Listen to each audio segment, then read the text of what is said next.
Good morning friends, आपका स्वागत है हमारे YouTube channel learning point with Abhishek में डेली स्टेनो डिक्टेशन के लिए 90 शब्द प्रति मिनट डिक्टेशन स्टार्ट। मास्क उस महामारी का सबसे सजीव प्रतीक है जिससे दुनिया में 3.5 करोड़ से ज़्यादा लोग संक्रमित हुए और 10 लाख से ज़्यादा अपनी जिंदगी गंवा चुके हैं।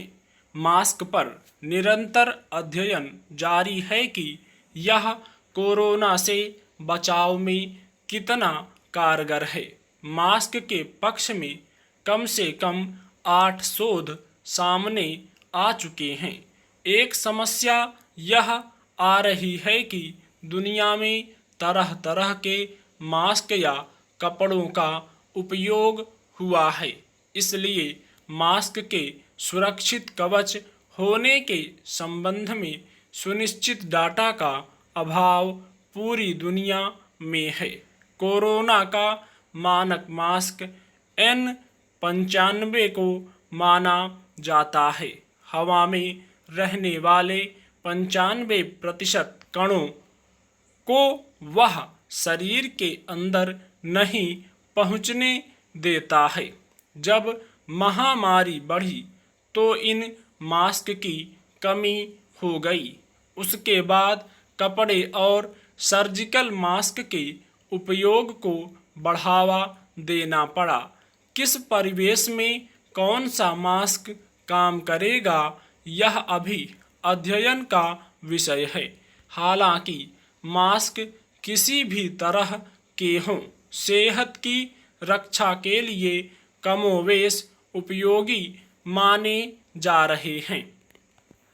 जून में मास्क पर भरोसा इसलिए बढ़ा क्योंकि अमेरिका में 2 हेयर ड्रेसर को कोरोना हुआ।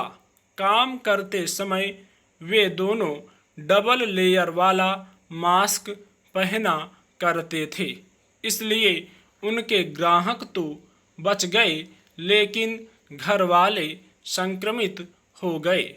एकाधिक प्रमाण हैं कि जहां भी मास्क की अवहेलना हुई है, वहां संक्रमण की आशंका बढ़ी है। शोध में यह बात सामने आई है कि जिन इलाकों में लोग मास्क सही ढंग से पहन रहे हैं, वहां मृत्यु दर 4 गुना कम है। शोधकर्ताओं ने 200 देशों के आंकड़ों को खंगालने के बाद बताया है कि मंगोलिया में मास्क को जनवरी के अंत में ही अपना लिया गया था।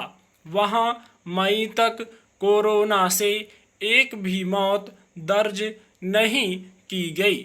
अमेरिका में भी जिन राज्यों में अप्रैल मई में मास्क को अनिवार्य किया गया, वहां कोरोना के मामले प्रतिदिन 2% के हिसाब से घटते चले गए।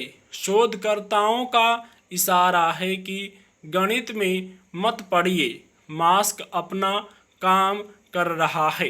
हांगकांग में जानवरों पर हुए एक शोध से भी पता चला है कि मास्क की वजह से 75% जानवर कोरोना से बचे रहे।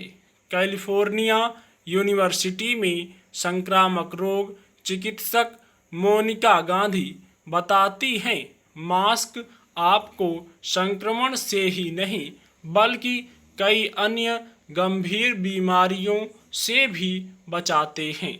एक शोध में वैज्ञानिक ढंग से अनुमान लगाया गया है कि अमेरिका में अगर मास्क का उपयोग 95% हो जाए, जैसा कि सिंगापुर में है, तो 1 जनवरी 2021 तक करीब 1 लाख लोगों की जान बच सकती है। हमें इंतजार करना होगा। मास्क संबंधी स्पष्ट डाटा और नतीजे का जो नवंबर महीने में सामने आएंगे। मास्क और फिजिकल डिस्टेंसिंग की बढ़ती प्रामाणिकता के साथ ही इन दिनों एंटीबॉडी दवा या एंटीबॉडी कॉकटेल की चर्चा भी जोरों पर है। राष्ट्रपति डोनाल्ड ट्रंप का इलाज भी एंटीबॉडी कॉकटेल से किया गया है और अमेरिकी सरकार ने एस्ट्राजेनिका कंपनी के साथ करार किया है, जिसके तहत एंटीबॉडी कॉकटेल दवा विकसित की जाएगी। खासकर उम्रदराज व गंभीर मरीजों में इस कॉकटेल के सफल इस्तेमाल के संकेत वाकई खुशखबरी हैं। वैज्ञानिकों को एंटीबॉडी विधि को पुख्ता करने की कोशिश में दिन रात एक कर देना चाहिए। संभव है एंटीबॉडी विधि पहले पुख्ता हो और वैक्सीन उसके बाद आए। लोग तो इंतजार में हैं। स्टॉप।